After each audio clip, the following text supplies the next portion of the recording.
ఎలా కాపాడబడతాయి, మన నీళ్లు మనకు ఉండాలా, మన నీళ్ళ మీద ఉండే హక్కులు అవి రక్షించబడాలా అనేది ప్రధానమైనటువంటి ఒక ఉద్దేశం. సాధారణంగా ఏంటంటే ప్రభుత్వ నిర్ణయాలు కానీ అధికారుల నిర్ణయాలు కానీ ఎలాంటి పక్షపాతం లేకుండా నిర్ణయాలు చేయాల్సిన అవసరం ఉంటుందన్నట్టు. అధికారంలోకి వచ్చే వాళ్ళు ఎవరైనా ఉన్నత పోస్టులో ఉన్నటువంటి వాళ్ళందరూ కూడా రాజ్యాంగం మీద ప్రమాణం చేస్తారు. మేము జడ్జీలు కూడా అయ్యేటప్పుడు రాజ్యాంగం మీద ప్రమాణం చేస్తాం. రాజ్యాంగాన్ని కాపాడుతాము, రాజ్యాంగాన్ని రక్షిస్తాము, ఎలాంటి భయం లేకుండా, పక్షపాతము లేకుండా, లేకపోతే లోభం లేకుండా, మోహం లేకుండా, వాళ్ళ మీద ద్వేషం లేకుండా నిర్ణయాలు చేస్తాం. ఇది ముఖ్యమంత్రి అయినా, ప్రధానమంత్రి అయినా, సుప్రీంకోర్టు జడ్జీలైనా, హైకోర్టు జడ్జీలైనా, ముఖ్యమైన అధికారులు కూడా బహుశా నేను అనుకుంటాను ఆ లెవెల్లో కూడా కొన్ని ప్రమాణాలు చేయాల్సినటువంటి అవసరం ఉంటుందన్నట్టు. ఇక్కడ సమస్య ఏమొస్తుందనంటే, నేను ఒక వాల్యూ బేస్డ్ లైఫ్ గడపాలా, ఒక ప్రిన్సిపల్డ్గా లైఫ్ గడపాలా, లేకపోతే నాకు వేరే ఇంకేదైనా ముఖ్యమా, అంటే పదవి ముఖ్యమా, డబ్బు ముఖ్యమా, విలువ ముఖ్యమా, అంటే మొత్తం చరిత్రలో మనకు లాల్ బహదూర్ శాస్త్రి లాంటి వాళ్ళు కనబడతారు. ఇంకా కొంతమంది ఒక విలువల కోసం బతికినటువంటి ప్రకాశం పంతులు గారు, ఇంకా కొంతమంది చాలామంది కూడా ఒక వాల్యూ కోసం ఒక్క ఓటు, వాజ్పేయి గారు కూడా ఒక్క ఓటు అవసరమైనా కూడా ఆయన ఎక్కడ కూడా కాంప్రమైజ్ కాలేదన్నట్టు. కానీ ఇప్పుడు ఒక ఘోరమైన పరిస్థితి ఎట్లా ఏర్పడిందంటే భారతదేశం లోపల అందులో వాల్యూస్ లేవు. ఏ లెవెల్లో, హయ్యెస్ట్ లెవెల్లో వాల్యూస్ లేవు. ఇప్పుడు కింది లెవెల్లో అటెండర్ ఏదో 10 రూపాయలు అడుక్కున్నాడు, ఇంజనీరు 10 రూపాయలు, ఒక అటెండరు క్లర్క్ 10 రూపాయలు అడుక్కున్నాడు అని అంటే దట్స్ ఎ డిఫరెంట్ ఇష్యూ అందులో. కానీ హయ్యెస్ట్ లెవెల్లో వాల్యూ లేనప్పుడు, విలువలు లేనప్పుడు దేశం కానీ రాష్ట్రాలు కానీ అధోగతి పాలవుతాయి. ఇవాళ కేంద్ర ప్రభుత్వం ఉంది, వాళ్ళు ఏదో 400 సీట్లు వస్తాయని కలలు కన్నారు. కానీ భారత ప్రజల విఘ్నత మేరకు 240 సీట్లు వచ్చినాయి. ఇప్పుడు 240 సీట్లు వచ్చేసిన తర్వాత ఒక బలహీనమైనటువంటి ప్రభుత్వం ఉందట. అంటే 2 కాళ్ళు లేని వాళ్ళు చంకలో కర్రలు పెట్టుకొని నడిచినట్లు ఈరోజు కేంద్ర ప్రభుత్వం ఒక చంకలో చంద్రబాబు నాయుడును, ఇంకో చంకలో నితీష్ కుమార్ను, బీహార్ సీఎంను, ఆంధ్ర సీఎంను పెట్టుకొని వారిద్దరి మీద తన బరువును మోపి కేంద్ర ప్రభుత్వం సస్టైన్ అవుతున్నది. ఇక్కడ భయపడుతున్నాం. అది బనకచర్ల ఇష్యూ కావచ్చు, మరొక ఇష్యూ కావచ్చు. ఇక్కడ తెలంగాణ ప్రజలం మేము ఎందుకు భయపడుతున్నామని అంటే, కేంద్రము చేసేటటువంటి నిర్ణయాలు పక్షపాతంతో కూడుకొని ఉంటాయా, లేక కేంద్రం చేసే ప్రభలు రాజ్యాంగం ప్రకారంగా అన్ని రాష్ట్రాలకు న్యాయం చేకూర్చాలనేటువంటి విధానం ప్రకారం ఉంటాయా అనే విషయంలో పొలిటికల్గా మేము కొంత భయపడుతున్నాం. ఎందుకు మొన్న బడ్జెట్కి ఎలా కేటాయింపులో చూసినాం.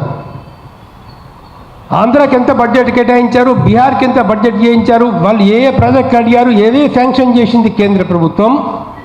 మరి తెలంగాణ ప్రభుత్వం అడిగినటువంటి బడ్జెట్, తెలంగాణ ప్రభుత్వం కోరుకున్నటువంటి దాన్ని ఏదైనా శాంక్షన్ అయినాయా అంటే దాదాపు నాకు తెలిసి ఒక్కటి కూడా తెలంగాణది కాదు, ఒక్కటి కూడా కాలేదు. తెలంగాణ ఒక్క రూపాయి కూడా అదనంగా కేటాయించలేదు. మరి అదే ఆంధ్రాకి పోతే 60,000 కోట్లు, బీహార్కు ఇంకో 70,000 కోట్ల రూపాయల రకరకాల ఈ స్కీమ్స్ శాంక్షన్ చేయడం జరిగిందన్నట్టు. అందుకని ఈ ఇష్యూలో, ఇప్పుడు బనకచర్ల ఇష్యూ లోపల కేంద్రం కాదు నిర్ణయం చేయాల్సింది. కేంద్ర నిర్ణయాల మీద కేంద్రం ఒత్తిడికి రాష్ట్ర ప్రభుత్వం లేదా కేంద్రంలో పనిచేసే సంస్థలు, ఇప్పుడు ఎట్లయిపోయిందనంటే మేము ఈసీ కావచ్చు, లేదా ఇప్పుడు వాటర్ డిస్ప్యూట్స్ యొక్క పై అధికారులు కావచ్చు, లేకపోతే వ్యాప్కోస్ కావచ్చు, కొన్ని సంస్థలు ఏవైతే కేంద్రం చేతిలో ఉండే సంస్థలు ఉన్నాయో ఆ కేంద్రం చేతిలో ఉండేటువంటి సంస్థలు ఇండిపెండెంట్గా వ్యవహరించాలా. ఈడీ కావచ్చు, సిబిఐ కావచ్చు, మరొకటి కావచ్చు, ఎలక్షన్ కమిషన్ కావచ్చు, అవి ఇండిపెండెంట్గా ఉంటున్నాయా, కేంద్రం ఒత్తిడికి లొంగి ఉంటున్నాయా అలాంటప్పుడు ఈ బనకచర్ల ఇష్యూలో, తెలంగాణకు వాటర్ వచ్చేటువంటి ఇష్యూ లోపల కేంద్ర ప్రభుత్వం తన నిజాయితీని రుజువు చేసుకోవాల్సిన అవసరం ఉంది. ఇండిపెండెంట్గా కరెక్ట్గా ఒక డిసిషన్ తీసుకోవాల్సిన అవసరం ఉంది. ఎలాంటి పక్షపాతం లేకుండా, చంద్రబాబు నాయుడు వరకు పక్షపాతం చూపించకుండా, ఆంధ్ర వైపు పక్షపాతం చూపించకుండా తెలంగాణ ప్రజలకు మీరు న్యాయం చేయాల్సినటువంటి అవసరం ఉంది. దానికి తెలంగాణ ప్రభుత్వం ఖచ్చితంగా డిమాండ్ చేయాలా, ఫైట్ చేయాలా తెలంగాణ ప్రభుత్వం. ఇప్పుడు మురళీధర్రావు గారు సార్, అంతమంది ఇంజనీర్లు, శ్రీధర్ గారు, సత్యరెడ్డి గారు, ఈ ఇంజనీర్లందరూ కూడా మనకు చాలా విషయాలు చెప్పాడు. ఇంజనీరింగ్ పరిజ్ఞానం మాకు లేదు వాస్తవంగా. కానీ మొత్తం వాటర్ ఎంత, తెలంగాణలో ఉన్న మొత్తం ప్రాజెక్టులకు అంత వాటర్ డిస్ట్రిబ్యూషన్ చేసిన తర్వాత ఎంత మిగులుతుంది, లేదా ఆంధ్రకు పోయిన తర్వాత అక్కడ ప్రాజెక్టులకు నీరు వాడుకున్న తర్వాత మిగిలిన వాటర్ ఎంత, ఎక్కడ సముద్రంలో కలిపే నీళ్ళు ఎక్సెస్ వాటరు, లాస్ట్ పాయింట్లో ఎక్కడనే కానీ కామన్ సెన్స్తో ఆలోచిస్తే లాస్ట్ పాయింట్లో తెలుస్తుంది. అది కూడా మొత్తం ప్రాజెక్టులు కంప్లీట్ అయిన తర్వాత, మొత్తం ప్రాజెక్టులకు వాటర్ అలాట్మెంట్ అయిపోయిన తర్వాత ఎంత వాటర్ ఎన్ని టీఎంసీలు దీనికి, అన్నీ డిసైడ్ అయిపోయిన తర్వాత ఆ మిగిలిన వాటర్ ఏదుందో అది కూడా సార్ చెప్పినట్లు ఒక సంవత్సరం వర్షాలు ఎక్కువ రావచ్చు, ఒక సంవత్సరం వర్షాలు తక్కువ రావచ్చు, డిపెండింగ్ ఆన్ రెయిన్ఫాల్, రకరకాల ఇష్యూస్ ఉంటాయి దీనిలో. కాబట్టి అవుతుందో ఈ నిర్ణయాలు తీసుకోవాల్సినటువంటి అవసరం ఉందని చెప్పేసి భావిస్తున్నాం. ఇప్పుడు అంటే అఫ్కోర్స్ రిలవెంటా ఇర్రిలవెంట్ అన్నది వేరే విషయం, కానీ ఒక విషయం స్పష్టంగా చెప్పుకోవాలి, బనకచెర్ల ప్రాజెక్టు కూడా అవసరమా? కాళేశ్వరం ప్రాజెక్ట్ అవసరమా అంటే ఇంజనీర్లు క్షమించాలి మమ్మల్ని, ఈ విషయం మేము 2016-2017లోనే చెప్పినాం. 2016-2017లోనే పవర్ పాయింట్ ప్రజెంటేషన్స్ పెట్టి నేను ఆయన కీర్తిశేషులు హనుమంతరావు గారు, అప్పుడు రిటైర్డ్ చీఫ్ ఇంజనీర్ హనుమంతరావు గారు ఉండ్రి, ఆయన ఇంటికి వెళ్ళి కూర్చొని 3-4 డేస్ కంటిన్యూగా నేను నేనాల గోవర్ధను, మాకు వినాయక్ రెడ్డి ప్రొఫెసర్, ఇంకా కొంతమంది వెళ్ళి ఆయనతో డిస్కస్ చేశాం. ఆయనతో చేసినప్పుడు చాలా విషయాలు చెప్పాడు. ఆయన నాకు ఒక బుక్ ఇచ్చాడు, 4 వాటర్ కాన్సెప్ట్ అని. ఆయన రాసినటువంటి ఆర్టికల్స్ అని చాలా అద్భుతంగా ఉన్నాయి. అరే, ఒక మేధావులు చెప్తున్నారు, ఇప్పుడు శ్రీధర్ దేశపాండే లాంటి వాళ్ళు, మిగతా వాళ్ళు పెద్దవాళ్ళు చెప్తున్నారు, మీరు పెద్దవాళ్ళ సలహాలు తీసుకోవాలి కదా, వాళ్ళ సలహాల ప్రకారంగా అసలు మేజర్ ప్రాజెక్టులు అవసరమే లేదు. మేజర్ ప్రాజెక్టులు ఒకటి వ్యవసాయం దెబ్బతింటుంది, ల్యాండ్స్ పోతాయి ల్యాండ్ ఎక్విజిషన్ కింద, పర్యావరణం దెబ్బతింటుంది. ఇవాళ ప్రాజెక్టు తెగిపోయిందా రోజు ఎన్ని గ్రామాలు మునిగితో తెలియదు. చెప్తున్నారు భూకంపాలు వచ్చే అవకాశాలు ఉంటాయి. Unscientific, to be frank with anybody, major projects భవిష్యత్ తరాలకు అన్సైంటిఫిక్. దానికి ఏంటంటే 4 వాటర్ కాన్సెప్ట్ చెప్పారు ఆయన. అక్కడక్కడ కొండలకెళ్ళి వచ్చే నీళ్ళు, గుట్టలకెళ్ళి వచ్చే నీళ్ళు, ఎత్తు పొలాలకెళ్ళి వచ్చే నీళ్ళు ఎక్కడికక్కడ మనం ఏదైతే ఉందో గుంటలుగా తవ్వి ఒక ఎకరం భూమి లోపల ఎక్కడికక్కడ చేసేసి అక్కడి నుంచి పైపుల ద్వారా వాటర్ ఇజ్రాయెల్ దేశంలో, ఇతర దేశాల్లో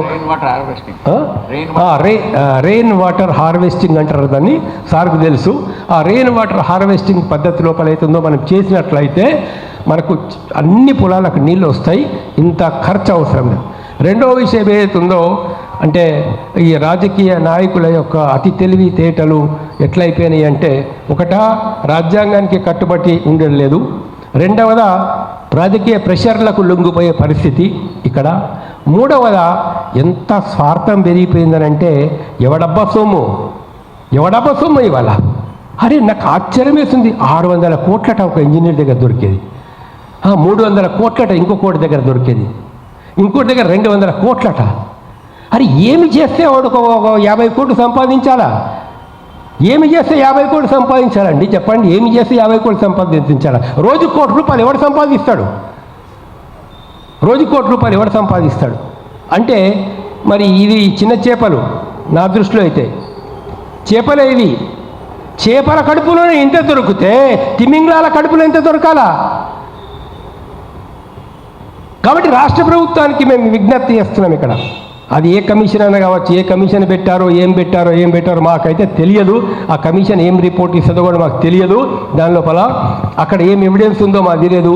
కానీ ఇన్ని వేల కోట్ల రూపాయల కరప్షన్ జరిగినప్పుడు ఆ వేల కోట్లు కరప్షన్ చేసినటువంటి క్రిమినల్స్ మీద చర్య తీసుకోవాల్సిన అవసరం ఉందా లేదా? వాళ్ళ ఆస్తులు జప్తు చేయాల్సిన అవసరం ఉన్నది లేదా? వాళ్ళని జైలుకు పంపాల్సినటువంటి అవసరం ఉందా లేదా? ఖచ్చితంగా ఇప్పటికైనా రేవంత్ రెడ్డి ప్రభుత్వం, కాంగ్రెస్ ప్రభుత్వం ఈ విషయం లోపల చర్య తీసుకోవాలని చెప్పేసి మేము తెలంగాణ ప్రజల తరఫున డిమాండ్ చేస్తున్నాం. అది మా సొమ్ము, మా తెలంగాణ సొమ్ము, మా ప్రజల సొమ్ము, మా రైతుల సొమ్ము, వేల కోట్ల రూపాయలు మా సొమ్ము మాకు కావాలని చెప్పేసి మేము డిమాండ్ చేస్తున్నాం. అది వాళ్ళ దగ్గరికి వెళ్ళి వసూలు చేసుకోవాలా. అదేవిధంగా ఈ బనకచెర్ల ఇష్యూలో ఎవరైతే మన ఇంజనీర్లు పెద్ద వాళ్ళు చెప్పినారో దాన్ని ఫాలో చేసుకుంటూ తప్పనిసరి తెలంగాణ ప్రజల యొక్క ప్రయోజనాలను, మా ఇంట్రెస్ట్ను కాపాడాలా. కాపాడకపోతే మేము ఫైట్ కంపల్సరీ చేస్తామని తెలంగాణ ప్రజల తరఫున మేము విజ్ఞప్తి చేస్తూ ఉన్నాం. Please subscribe to the channel and download the Politicos app from the links in the description.